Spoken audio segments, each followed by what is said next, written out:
ترکی کے سرکاری حکام نے صدر رجب طیب ایردوان کے حوالے سے سوشل میڈیا پر گردش کرنے والی ان خبروں کی سختی سے تردید کر دی ہے جن میں دعویٰ کیا گیا تھا کہ ایران یا لبنان پر حملے کو ترکیہ پر حملہ تصور کیا جائے گا۔ حکام نے وضاحت کی ہے کہ یہ بیان مکمل طور پر من گھڑت اور حقائق کے منافی ہے، جس کا مقصد ترکیہ کے متوازن سفارتی موقف کو مسخ کرنا اور عوام کو گمراہ کرنا ہے۔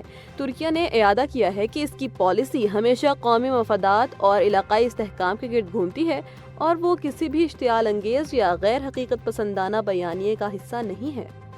اسلام آباد مذاکرات میں کسی حتمی معاہدے تک نہ پہنچنے اور امریکی صدر ڈونلڈ ٹرمپ کی جانب سے ایران کی ناکہ بندی کے اعلان نے عالمی منڈی میں ہلچل مچا دی ہے۔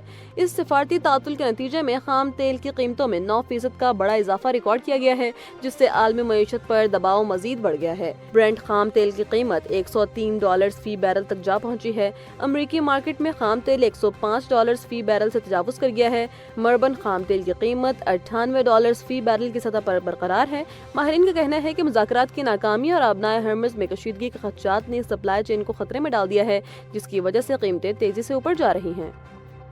امریکہ اور ایران کے درمیان جنگ بندی کے اعلان کے باوجود جنوبی لبنان میں اسرائیلی فضائی حملوں کا سلسلہ تھم نہ سکا، جس کے تازہ ترین واقعے میں سریفہ گاؤں میں ایک ہی خاندان کے 4 افراد شہید ہو گئے۔ اس افسوسناک حملے میں ایک 9 مولود بچی بھی جان سے گئی، جبکہ 7 سالہ ایلین سعید شدید زخمی حالت میں ہسپتال منتقل کی گئی۔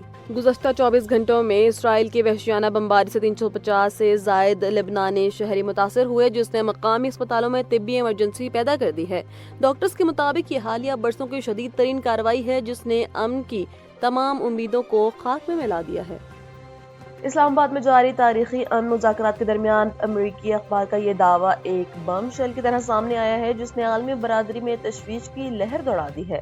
رپورٹ کے مطابق صدر ڈونلڈ ٹرمپ مذاکرات میں تعطل اور ایران کی سخت شرائط سے تنگ آ کر اب محدود فضائی حملوں کے آپشن پر غور کر رہے ہیں تاکہ تہران پر دباؤ بڑھایا جا سکے۔ صدر ٹرمپ اور ان کے عسکری مشیروں نے مذاکرات میں ڈیڈ لاک ختم کرنے کے لیے ایران پر دوبارہ حملوں کے امکان کا جائزہ لینا شروع کر دیا ہے۔ اس ممکنہ فوجی کارروائی کو ایک ایسے دباؤ کے آلے کے طور پر دیکھا جا رہا ہے۔ ایران کو اپنی شرائط میں نرمی لانے پر مجبور کرنا ہے۔ اگر امریکہ محدود حملوں کا آغاز کرتا ہے تو اسلام آباد میں ہونے والے امن مذاکرات نہ صرف ختم ہو سکتے ہیں بلکہ خطہ ایک بار پھر بھرپور جنگ کے لپیٹ میں آ سکتا ہے۔ ایک طرف امریکی صدر ڈونلڈ ٹرمپ کی جانب سے محدود حملوں کی دھمکیاں سامنے آ رہی ہیں تو دوسری طرف ایرانی صدر مسعود پزشکیان نے روس کے صدر ولادیمیر پوٹن سے ٹیلی فونک گفتگو میں ایک مفاہمانہ لیکن اصولی موقف اپنایا ہے۔ ایرانی صدر نے واضح کیا ہے کہ تہران ایک منصفانہ اور متوازن معاہدے کے لیے تیار ہے، بشرط یہ کہ امریکہ اپنی ہٹ دھرمی چھوڑ کر بین الاقوامی قوانین کے دائرے میں واپس آئے۔ صدر پوٹن نے مشرق وسطی میں امن کے لیے سہولت کاری جاری رکھنے کا یقین دلایا اور اسلام آباد مذاکرات کی حمایت کی۔ ایرانی صدر نے کہا کہ معاہدہ مشکل نہیں ہے اگر امریکہ بین الاقوامی قانون کے فریم ورک کو تسلیم کر لے، اپنی متعلق علانیت کو ترک کرے، ایرانی قوم کے بنیادی حقوق کا احترام کرے۔ ایران صرف کاغذی کارروائی نہیں بلکہ ایک ایسا معاہدہ چاہتا ہے جو خطے میں مستقل سلامتی کی ضمانت دے۔ یورپی طاقتوں نے بھی اب مشرق وسطی میں امن کے قیام اور عالمی معیشت کو بچانے کے لیے اپنی سفارتی کوششیں تیز کر دی ہیں۔ برطانوی وزیر اعظم کیئر سٹارمر اور فرانسیسی صدر ایمانوئل میکرون کے درمیان ہونے والا حالیہ رابطہ اس بات کی نشاندہی کرتا ہے کہ اب مغرب محض عبوری نہیں بلکہ مستقل جنگ بندی کا خواہاں ہے اور اس میں لبنان کا معاملہ سر فہرست ہے۔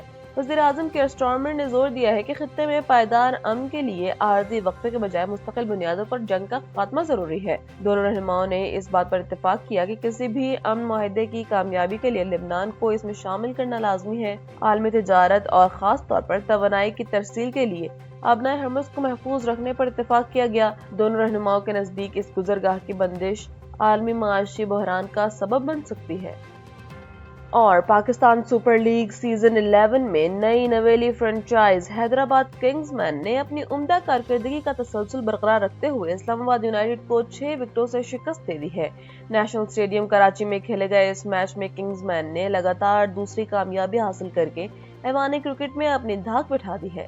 پہلے بیٹنگ کرتے ہوئے یونائیٹڈ نے مقررہ 20 اوورز میں 9 وکٹوں کے نقصان پر 153 رنز بنائے۔ ڈیون کانوے 45 رنز اور مارک چیمپئن نے 42 رنز بنائے۔ حیدرآباد کے آصف محمود نے آخری اوور میں 4 وکٹیں لے کر یونائیٹڈ کی بیٹنگ لائن کی کمر توڑ دی۔ محمد علی نے 2 اور گلین میکسویل نے 1 کھلاڑی کو آؤٹ کیا۔ 154 رنز کا ہدف حیدرآباد نے 19ویں اوور میں 4 وکٹوں کا نقصان پر حاصل کر لیا۔ مارنس لبوشین نے 61 رنز کی ناقابل شکست قائدانہ اننگز کھیلی۔ سائم ایوب اور معاذ صداقت نے اچھا آغاز فراہم کیا، جبکہ آخر میں گلین میکسویل نے 21 رنز بنا کر لبوشین کا بھرپور ساتھ دیا۔